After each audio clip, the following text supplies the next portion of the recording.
వేదిక మీద ఉన్న పెద్దలు ఆర్ఎస్ఎస్ రాష్ట్ర కార్యదర్శి గారు మూర్తి గారు, పద్మశేఖర్ గారు, లాయర్ గారు, ఇక్కడ ఈ కార్యక్రమాన్ని ఇంత అద్భుతంగా నిర్వహించిన మీరందరికి కూడా నా హృదయపూర్వక 100 సంవత్సరాల క్రితం రాబోయే రోజుల్లో ఈ దేశం ఎలా ఉండాలి, ఈ దేశం ఎలా నిర్మాణం జరగాలి, ప్రజలు ఏ విధంగా ఉండాలి అనే విషయాన్ని ఆలోచించి ఆర్ఎస్ఎస్ని స్థాపించారు.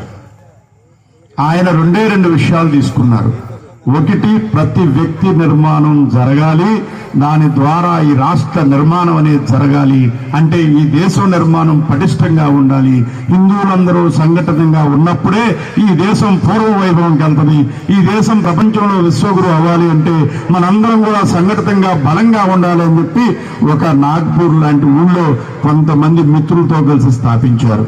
శాఖోపశాఖలుగా అయ్యి వేలాది మంది, లక్షలాది మంది ఈ రోజుని భారతదేశం కోసం పెళ్లి చేసుకోకుండా వేలాది మంది ఈ సమాజం బాగుండాలి, ఈ సమాజం ప్రపంచంలో అత్యున్నత స్థాయికి మనందరం కూడా, ఈ దేశ పౌరులందరూ కూడా ఈ దేశాన్ని మంచి స్థాయిలో, ప్రపంచాన్ని నడిపే స్థాయిలో ఉండాలని చెప్పి వ్యక్తి నిర్మాణం కోసం కుటుంబాలు లేకుండా ఈ జగమంత కుటుంబాన్ని పనిచేస్తున్నారంటే దానికి మూల కారణం ఈ ఆర్ఎస్ఎస్ అనేది.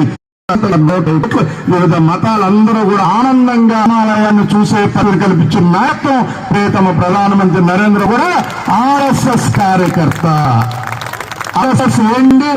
ఆర్ఎస్ఎస్ సమాజంలో పౌరుండి చిన్నపిల్లల దగ్గర నుంచి ఉన్నాన్ని గ్రామాన శాఖలు పెట్టి ఆ శాఖకు పొద్దున్నే ఆ పిల్లవాడు ఆ శాఖకు అక్కడ కామం చేస్తారు, అక్కడ యోగాసనాలు చేస్తారు, అక్కడ దేవాలయాలు నేర్చుకుంటారు, ఆ చుట్టుపక్కల ప్రజలతో మమేకం అవుతారు.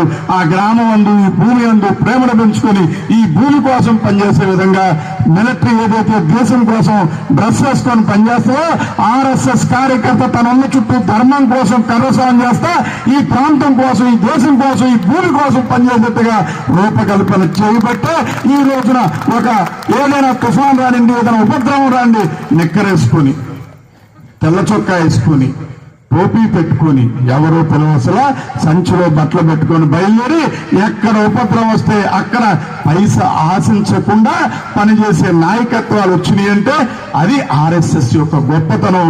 ఆర్ఎస్ఎస్ ఈ వ్యక్తులను ఆ రకంగా నిర్మాణం చేయటం అనే విషయం మనందరం కూడా మన పిల్లలకు చెప్పవలసిన విషయం. మార్చాల్సి వచ్చింది. బ్రిటిష్ పోకడతో మన రాజ్యాంగాలు ఇప్పటికి 300 పైన దగ్గర మరి అమెండ్మెంట్ తీసుకొచ్చి సర్దుబాటు చేసుకుంటా వస్తున్నాం. ఇవాళ విద్యా విధానం కూడా మనం ఇవాళ మార్పు చేయాల్సిన